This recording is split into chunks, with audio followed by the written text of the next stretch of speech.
Something dark and scary.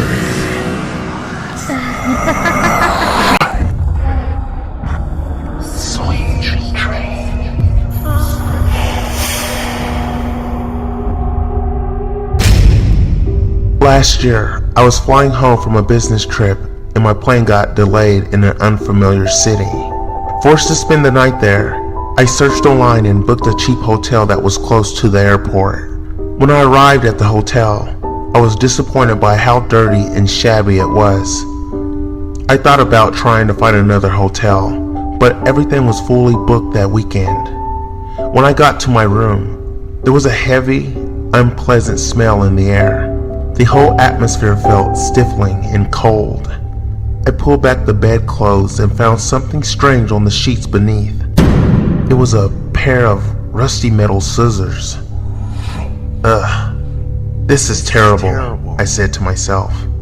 The maid hasn't even bothered to clean the room properly. I picked them up in disgust and placed them on the bedside table. I was so tired that I couldn't stay awake. I went to bed and decided I would complain about the scissors in the morning. Lying between the dirty sheets, I closed my eyes and tried to fall asleep. In the middle of the night, I had an unusual dream. I felt a heavy weight pressing down on me, and I got the strangest feeling that someone was watching me. I'm not sure what time I woke up, but the room was still pitch black. When I reached out and switched on the bedside lamp, my hair stood on end.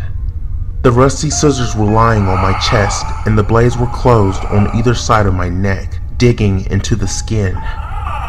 One more inch, and the scissors would have cut my throat.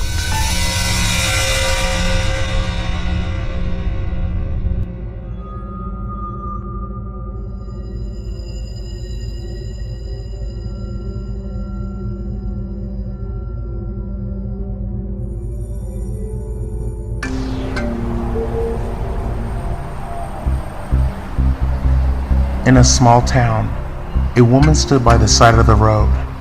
She was holding a bouquet of flowers in her hand and nervously fingering the hem of her dress. She hailed a taxi, and when it stopped, she got in. "Quickly, please," she said. I'm late. "You're meeting someone?" the taxi driver asked. "Yes, it's my daughter's birthday," said the woman. "She's 25 years old today. She's waiting to meet me at 3 p.m. "Well, it's already 10 minutes to 3, said the driver. "I better drive fast, so as not to be late." "Where to?" North Cemetery, please, the woman replied. She stared at the driver, her eyes filled with bitterness and tears. He glanced back at her in surprise, but did not say anything. The woman was almost in tears. You know, my daughter left me a month ago, she said. And yesterday she called me and said, "Mom, if you miss me so much, come visit me on my birthday at 3 o'clock in the afternoon." On the woman's face there was a trembling smile. She's waiting for me. The driver slowed down. There was a traffic jam in front and none of the cars were moving. It's okay, we're near enough, said the woman. "I'll make it on foot." She got out of the taxi, paid the fare, and hurried towards the cemetery. The driver watched as she disappeared around the corner. He waited, and eventually the cars in front began to move. As he drove past the cemetery, he saw a familiar bouquet of flowers scattered on the road. There had been a terrible accident. A woman had been hit by a car and killed. It was the same woman who had been in his taxi. The driver looked at the clock. It was exactly 3 p.m.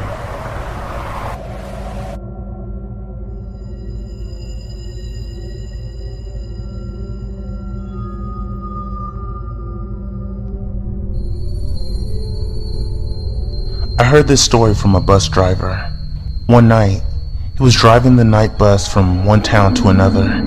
There were a lot of passengers on this journey and a few people were standing. One of them was an old woman who suddenly became ill, and she started asking the driver to stop the bus. They were on a country road, surrounded on both sides by forest. so the driver told her to wait until they got to the next town. The woman began to scream and yell, demanding that he stop right now. The driver pulled over to the side of the road and opened the door. The woman got off the bus and fled into the forest. The passengers waited and waited, and eventually she returned. But there was someone else with her. She emerged from the woods, holding the hand of a little girl who was weeping. When they got on the bus, everyone asked the girl what was wrong. She said that her mother had brought her into the forest and placed her on a high branch of a tree. Then she put the noose around the girl's neck and said, "Sit here a little while, and when you get tired, just jump." "But Mom," the girl said, "this rope is pressing on my throat." "Don't worry," the mother replied. "When you jump, it won't hurt." The passengers were shocked and horrified. The old woman said she didn't know why, but she had suddenly felt very anxious, and that was why she asked the driver to stop there. When she ran into the forest, she came to a small clearing and saw the little girl. She caught the child just as she was about to jump off. There was a red mark around the little girl's neck and she was coughing. The bus driver decided to take a detour so they could bring the child to a hospital. They drove off, but they had only gone a few hundred meters when the driver stopped again to pick up a young woman who was standing on the side of the road.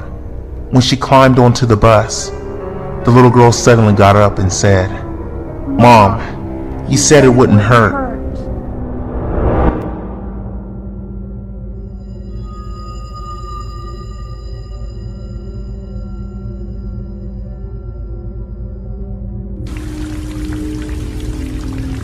One night, not so long ago, I was walking home with a friend of mine. We both lived in the same apartment building. It was a dark autumn night and the rain was pelting down. All of a sudden, there was a loud roar and we heard a car swerve on the road. We were caught in the glare of a bright yellow light and the car plunged into us. We were tossed head over heels into a ditch. My friend and I were covered in mud. The driver had never even bothered to stop. We helped each other out of the ditch, and by the light of our mobile phones, we started checking each other for injuries. We seemed to have escaped without even a bruise. We cursed the driver for being so careless and continued walking. When we reached our apartment building, we stopped to smoke a cigarette outside. When we finished smoking, I told my friend I was going home to bed. He said, "You go ahead, I'll wait here for a while." I woke up in a hospital bed. My body was covered in bandages and plaster. I was dizzy, disoriented and nauseous, puzzled. I asked the nurse, "Where am I? What happened to me?" "You're in a hospital," the nurse replied. "You just woke up from a 3-day coma. You were hit by a car, but you miraculously survived. The police found you lying in the road." "What about my friend?" I asked. "I'm sorry," she replied. "Unfortunately, he didn't make it." When I got over the shock, I recalled the last words my friend said to me when we were saying goodbye at the entrance of our building. "You go ahead, I'll wait here for a while."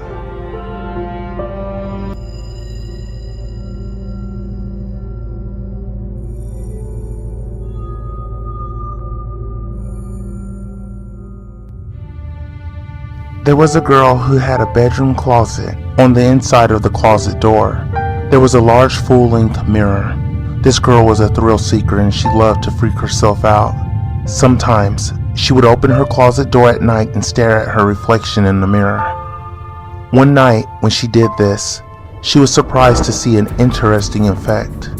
Due to the interplay of light and shadow, when she looked in the mirror, it seemed like her reflection had black, empty eye sockets and a huge, gaping mouth.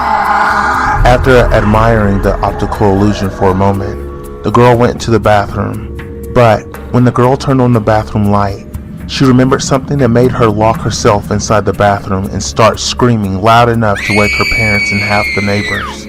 What did she remember? Earlier that day, her father had removed the mirror from her closet door. "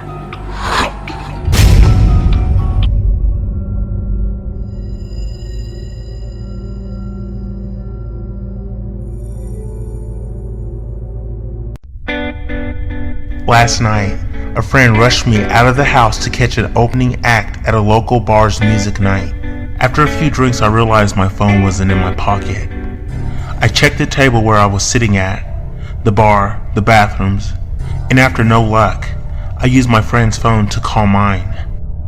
After 2 rings, someone answered. They gave out a low, raspy giggle and hung up. They didn't answer again. I eventually gave it up as a lost cause and headed home. When I got home, I found my phone lying on the nightstand, right where I left it.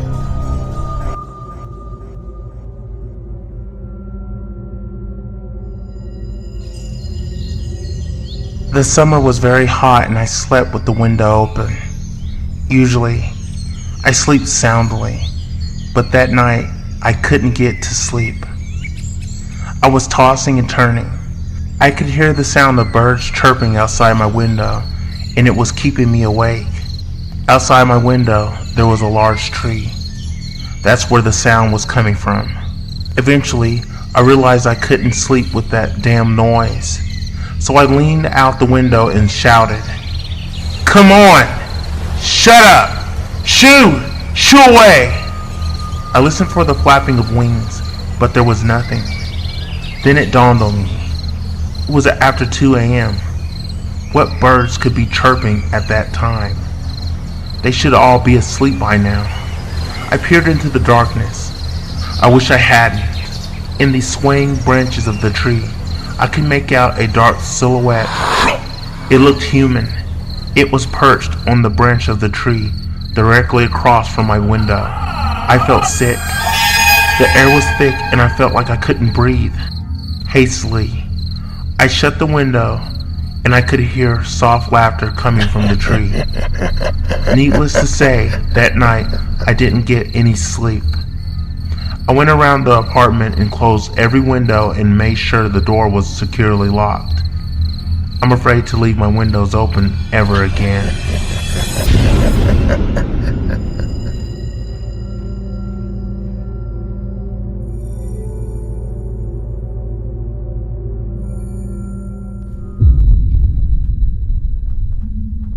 I had a strange dream last night. It was the kind of dream that seems all too real, right up until the point where you wake up in a cold sweat. Last night, when I was lying in bed, drifting off to sleep, an uneasy feeling came over me. It was almost as if I was being watched, but more than that, I felt like there was someone in the room with me.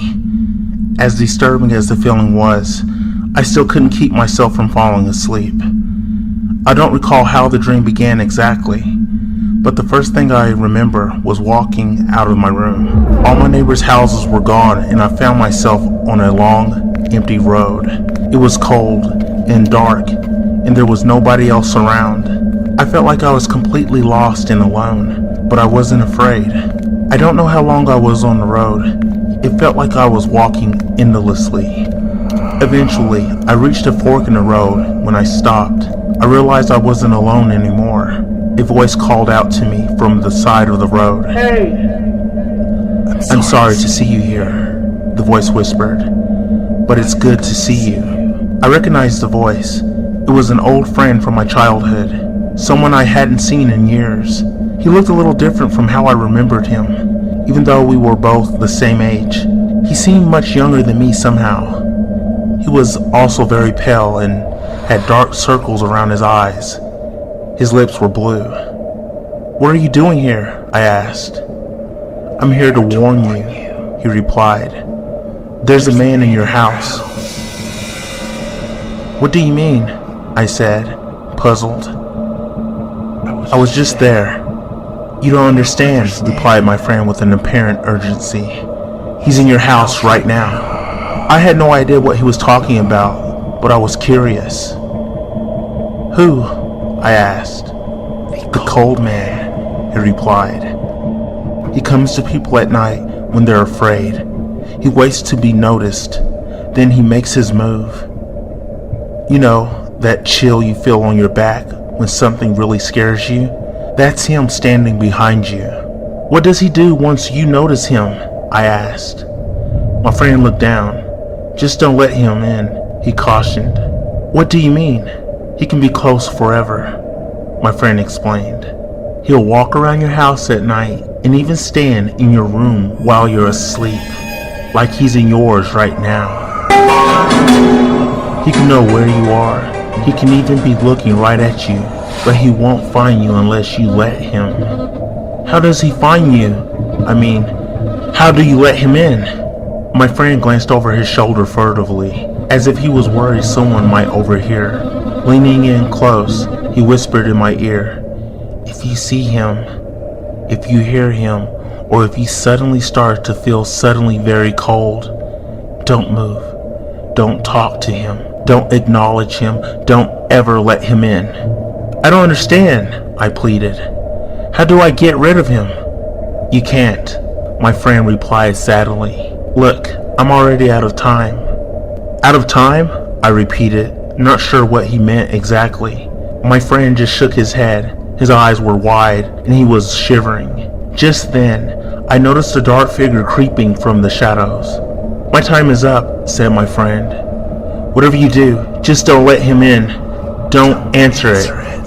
Before I could ask anything more, my friend was enveloped by the shadows and something seemed to pull him into the darkness. I couldn't see him anymore. I was about to run after him when I was awakened by a loud noise. When I opened my eyes, I found myself sitting upright in my bedroom, fully dressed. I could have sworn I wasn't dressed before I went to bed. My shoes were covered in a thin film of dust and my feet were sore. I felt so cold. I heard a ringing noise, and when I looked down, I saw that I was holding my phone. I was about to answer it when I remembered my friend's words in the dream. I didn't answer it. Eventually, it stopped ringing. I rubbed my hands together. The room was as cold as ice. The feeling that I was being watched was as strong as it had ever been. I could hear something moving inside my closet, but I didn't dare to move.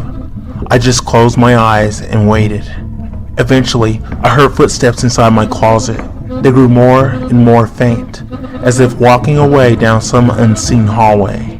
When the footsteps finally stopped, the coldness dissipated and the room returned to normal. He didn't get in this time. If my friend in the dream was telling the truth, if that thing in my closet was who I think it was, I must never let him in. I know he'll be back.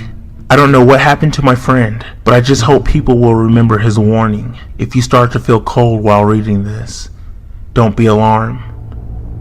If you hear something in your house, just ignore it.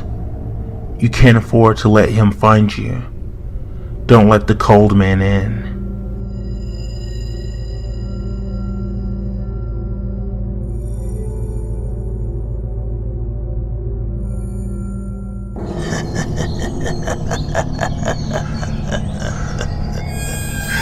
I don't know why I looked up, but when I did, I saw him there. He stood against my window. His forehead rested against the glass and his eyes were still and light, and he smiled a lipstick red cartoonish grin. And he just stood there in the window. My wife was upstairs sleeping. My son was in his crib and I couldn't move. I froze and watched him looking past me through the glass. Oh, please no. His smile never moved, but he put a hand up and slid it down the glass watching me.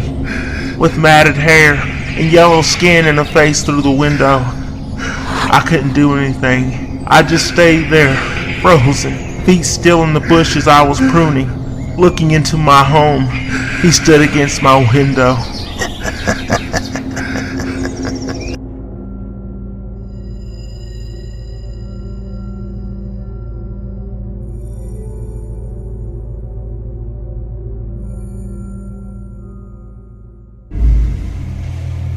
I began tucking him into bed and he tells me, "Daddy, check for monsters under my bed." I look underneath for his amusement and see him, another him, under the bed, staring back at me, quivering and whispering, "Daddy, there's somebody on my bed."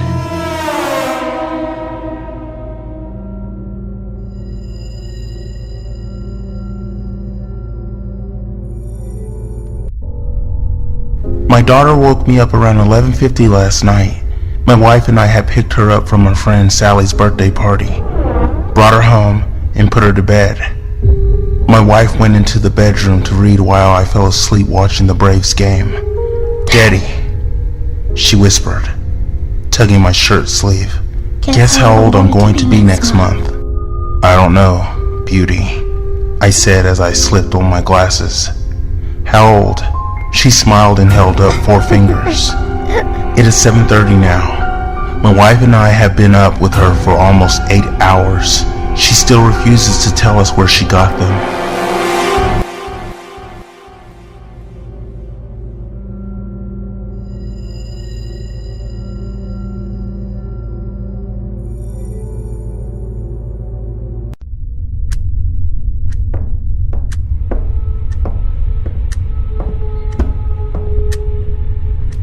A young boy is sleeping in his bed on a usual night. He hears footsteps outside his door and peeks out of his eyes to see what is happening. His door swings open quietly to reveal a murderer carrying the corpses of his parents, after silently propping them up on a chair. He writes something on the wall in blood of the dead bodies. He then hides under the child's bed. The child is scared beyond belief. He can't read the writing on the wall and he knows the man is under his bed. Like any child, he pretends that he slept through the whole thing and hasn't woken yet. He lays still as the bodies and quietly hears the breaths coming from under his bed. An hour passes and his eyes are adjusting more and more to the darkness. He tries to make out the words, but it's a struggle.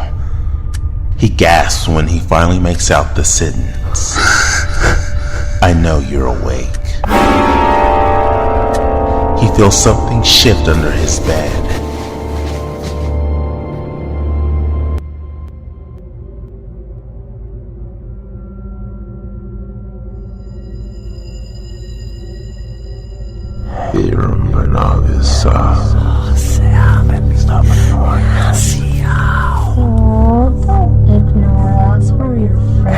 Soy el diablo. I hate the way they stare at us. Quiet. That's what I need. I need it to be quiet. I have locked myself in the bathroom. The voices keep talking, keep telling me to. For the last couple of days, my mother and father have been looking at me strangely. Even my little sister looks at me oddly. He's seriously going to try to ignore us. I think they know. I can't go back to the hospital. I can't let them take me back. We should paint the walls red. I'm tired of the drugs and the shots, the talking, the talking. Always asking me if I'm okay. What is he crying about? I'm not okay, Psychiatrist. but I pretend to be.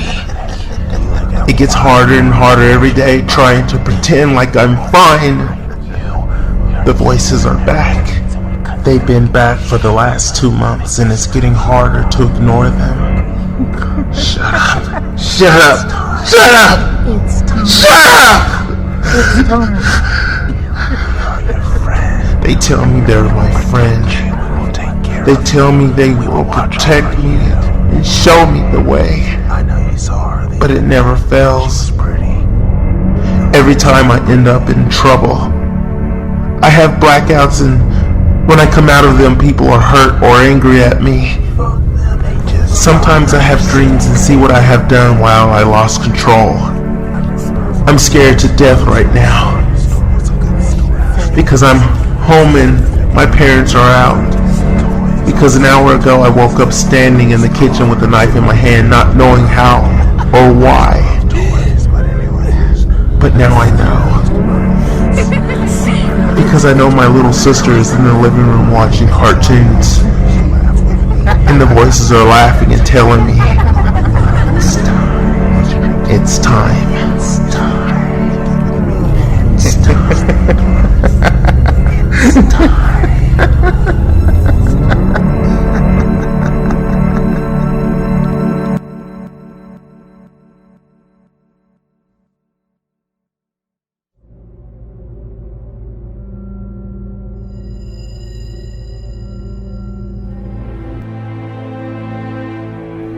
There was a young girl whose parents didn't have very much money. She was the youngest of 3 sisters, and she always had to use hand-me-downs from her siblings. All of her clothes were worn and threadbare because they were second-hand. Even the red bag she brought to school every day was torn and tattered. The girl asked her mother to buy her a new bag, but her mother said it was impossible. They just couldn't afford it.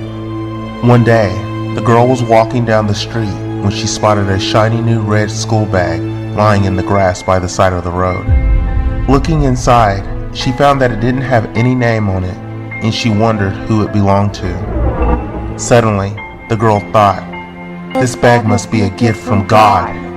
The girl took the red bag home and hid it in her room. She was worried that if her mother saw it, she would tell her to bring it back. In the middle of the night, while her mother was fast asleep, the girl got up and transferred the contents of her old bag into the new one. "Tomorrow, I will go to school with my new red bag," she said to herself. Suddenly, the red school bag began to move and it started biting the girl's feet. She was so shocked that she couldn't cry out, and the pain caused her to faint. When the mother went into her room the next day, the girl was nowhere to be seen. All that remained was one shiny new red bag with no name on the inside.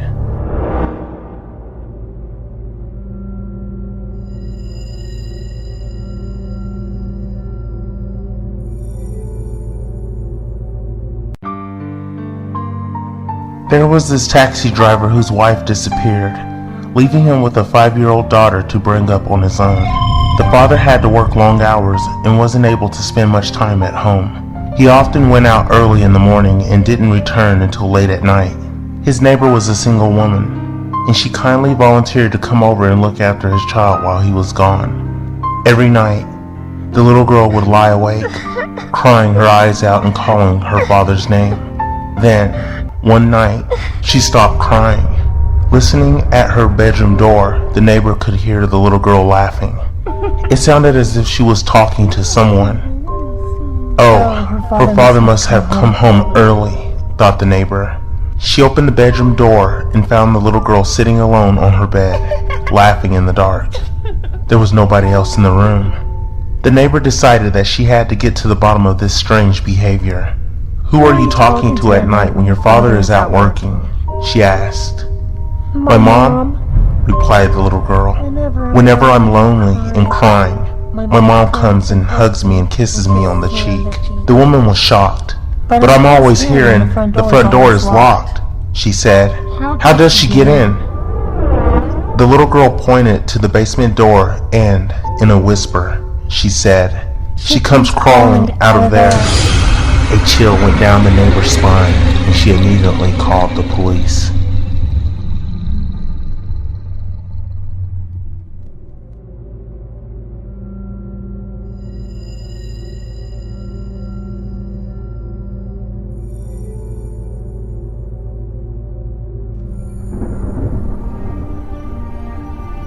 There was a young girl who lived in a 2-bedroom apartment. Her father and mother slept in one bedroom, and she shared the other with her older sister. Her sister always went to bed before her because she had to get up early for work. It was just after 10 o'clock in the evening when the younger sister came home. Her older sister was getting ready to go to sleep. The young girl sat downstairs at the computer on Facebook. After a while, she got tired, then decided to go to bed. She went into the bedroom she shares with her older sister.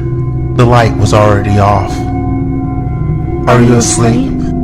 the younger sister asked.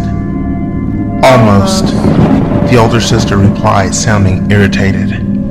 "I still have to wash," the younger sister says back as she turns away. "Lie down," the older sister grumbled. "It's too late. Wash them in the morning." "No, I said lie down, her sister growled. The younger sister stopped at the door and looked at her sister. Her face was angry. She looked as if she wanted to harm her. The facial expression scared the younger sister. She still did as she felt and left her bedroom to go to the bathroom to wash up. but the bathroom was already occupied. She waited in the hall for a few minutes, and her mother came out of the living room. "Dad's taking a long time in there," the young girl said, gesturing towards the bathroom door. "No, he's in the living room watching TV," her mother said, looking a little confused. The little girl looked surprised. "He's watching TV?" she asked her mother as she kept looking back at the bathroom door. Then, the bathroom door opened, and her sister walked out, drying her hair with a towel. The little girl was shocked and frightened. She stared at her sister, then looked down the hallway towards her bedroom. "What's wrong?" the older sister asked as she noticed the look on her face. The little girl rushed down the hallway to the bedroom and turned on the light. The beds were empty.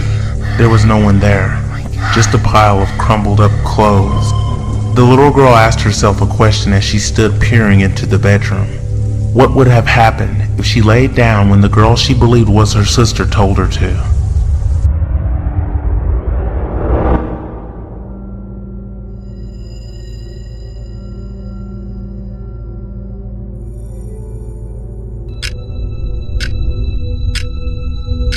He had been given the watch on his 10th birthday. It was an ordinary gray plastic wristwatch in every respect except for the fact that it was counting down. That is all the time you have left in the world, son. Use it wisely. Indeed, he did. As the watch ticked away, the boy, now a man, lived life to the fullest. He climbed mountains and swam oceans. He talked and laughed and lived and loved. The man was never afraid, for he knew exactly how much time he had left. Eventually, the watch began its final countdown. The old man stood looking over everything he had done, everything he had built. 5. He shook hands with his old business partner, the man who had long been his friend and confidant. 4. His dog came and licked his hand, earning a pat on the head for his companionship. 3. He hugged his son, knowing that he had been a good father. 2. He kissed his wife on the forehead one last time. 1. The old man smiled and closed his eyes.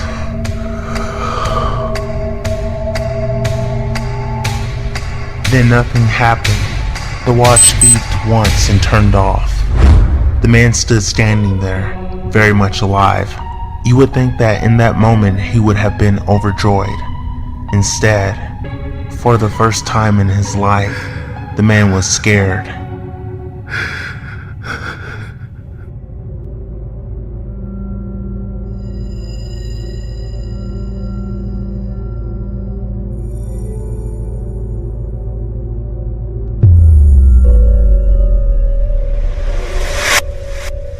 I hate it when my brother Charlie has to go away.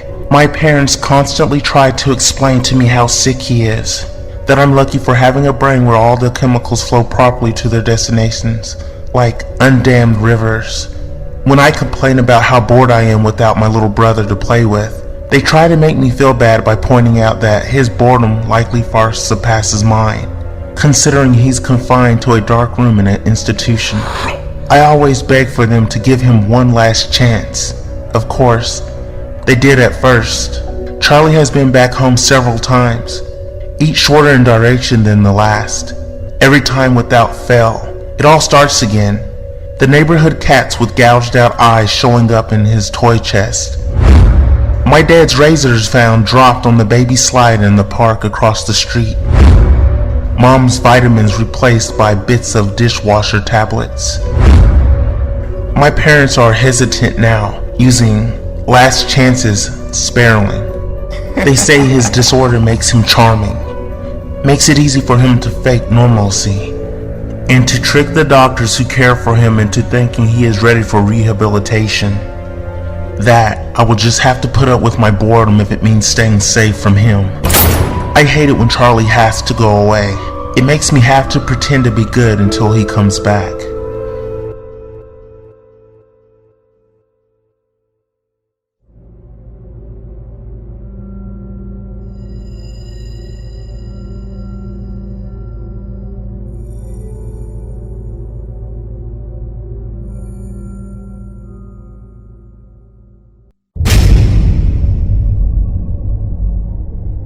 Any day now, she'll say her first words. My wife and I have been playfully betting on what she'll say first. Mama or Daddy. I can hear my wife crooning over and over while she feeds her. Mama's little girl. Mama loves you so much. Sometimes, she's not even subtle about it. Say Mama. Come on. Mama. I don't mind it though. I still believe I'll win. When we first brought her home, she would scream and cry and nothing my wife would say could calm her down. But I knew just how to hold her to help her fall asleep. Our daughter was a daddy's girl. My wife needed all the handicaps she could get. I sit our daughter in her chair and my wife and I began babbling like chickens. Mama. Daddy. Say Mama. Who's Daddy's baby? I pulled the gag from out of our little girl's mouth. Please, what do you want from me? Please let me go. My wife's smile falls from her face. With the heavy heart, I put the gag back in as the girl starts to scream. I take her back to the room, locking her in and shutting the lights out. When I return, I find my wife crying. It's okay, honey, I tell her. The next one will be better, I promise.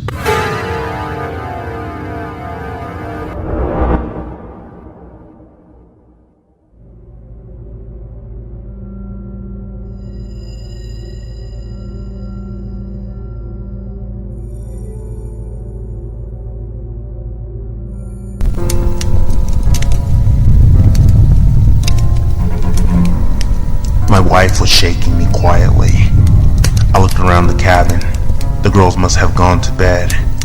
The fire had burned down to embers. My glass of scotch was still in my hand. Something is tapping on the porch. Then I heard it too. I grabbed my axe and lit the lantern. I opened the door expecting a raccoon or a skunk, but instead I found a boy about 10 years old. He stared at me petrified for a moment, then bolted down the path through the woods. I gave chase. He was losing me, but I heard him tumble to the ground. I leaped on top of him in a rage. "Why were you knocking on my porch?" I screamed. "My uncles told me to," he stammered. I was no longer angry, but confused. "But why?" I asked. "To get you out of the cabin."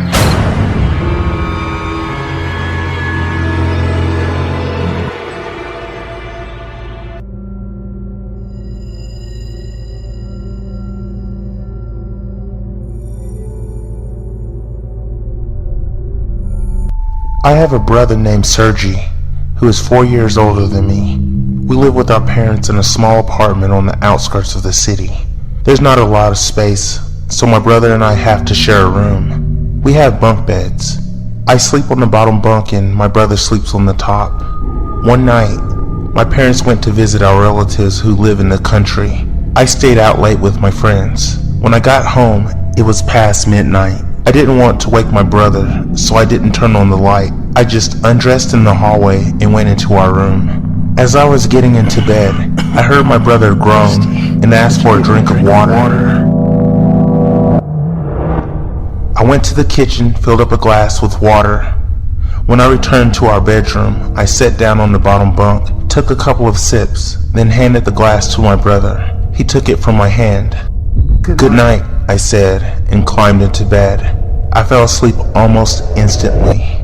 Sometime later, I was awoken by the sound of knocking. With difficulty, I opened my eyes. It was still dark. I looked at the clock. It was after 6 a.m. Who could be coming to visit so early?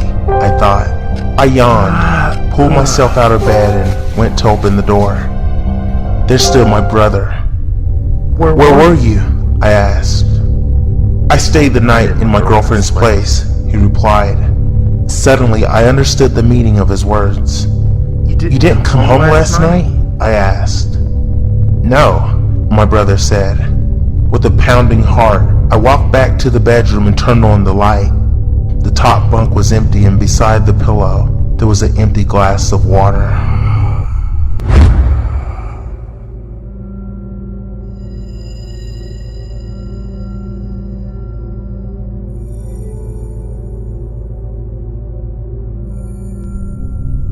When my father retired from his job, he had a lot of time on his hands.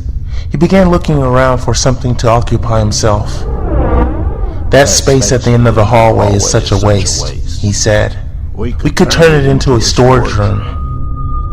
My father was like a man possessed, and he spent 2 days working on his new project. He hung 2 shelves on the wall and fitted a door, creating a small cupboard at the end of the hallway.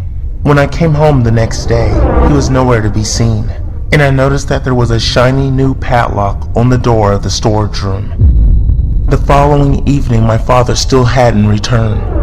My mother was very anxious and begged me to look inside the storage room. Both of us were wondering what he was keeping in there. I broke the padlock and opened the door. Inside, we found my father sitting on the floor. His eyes were vacant, and he was laughing softly to himself. What was he doing? How did he lock the door from inside? We never got an answer to our questions because my father had gone insane. Today, he is still sitting alone in the storage room, staring into space and smiling happily to himself.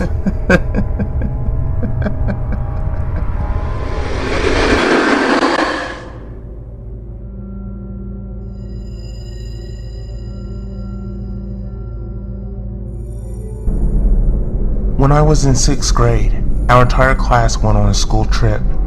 All the kids in the class were taking pictures with cameras and phones. When we returned to school, we were browsing through the photographs when, all of a sudden, one girl said, "Oh my God, what's that?" Everyone scrambled to see what she was looking at.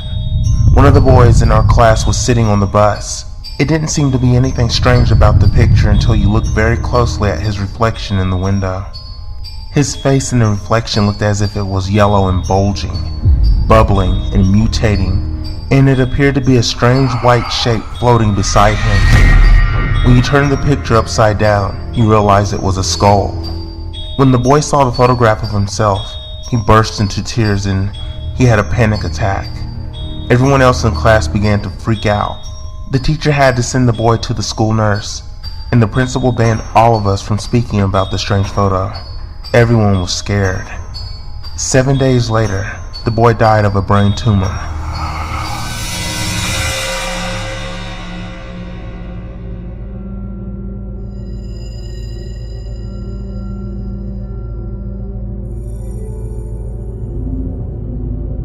When I was in elementary school, my father would often take me hiking in the mountains. One night, we had stayed out too long and it began to grow dark.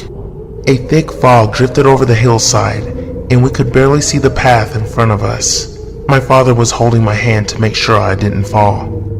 As we made our way down the slope, I noticed a small, shadowy figure appearing out of the mist on the path up ahead. My father suddenly squeezed my hand very tightly. "Ow, Dad, that hurts!" I cried. My father looked down at me. His face was grim. "Close your eyes," he barked, "and don't open them again until I say so." The tone of his voice was so stern that I did as I was told without questioning it. He kept a tight grip on my hand, and with my eyes tightly shut, I stumbled along beside him through the fog. When we passed the spot where the shadowy figure had been, I heard a small voice muttering, "Die, die, die, die, die." The rest of the way down, my father was silent, and it wasn't until we got back home that he finally allowed me to open my eyes. Since that time, he refused to speak about the incident. 20 years later, I paid my father a visit. He was drinking some alcohol and we were having a heart-to-heart conversation. Something reminded me of the strange incident on the mountain path and I decided to ask him about it. "Remember that small, shadowy figure in the fog?" I said. "Who was that?" My father was silent for quite a while and eventually, in a low voice, he replied, it was you. With that, he refilled his glass and refused to discuss it any further.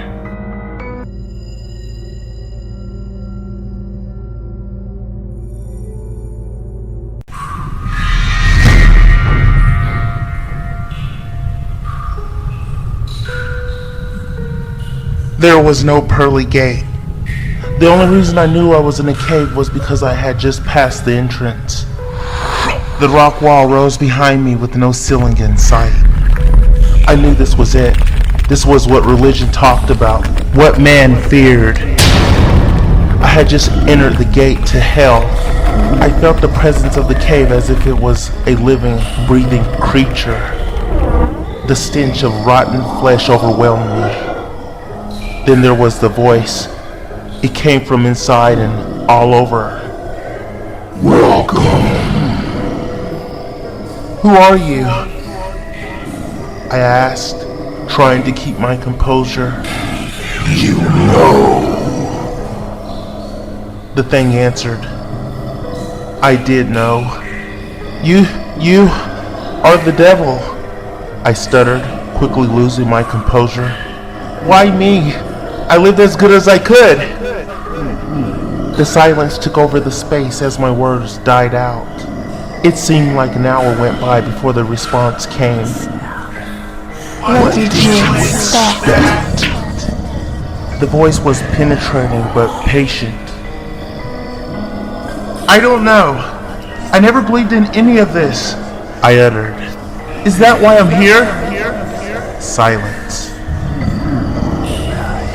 I continued. They say the greatest trick you ever pulled was convincing the world you don't exist. No. The greatest trick I ever pulled was convincing the world that there is an alternative. There is no God. I shivered. The cave trembled with the words. I am God. Oh no!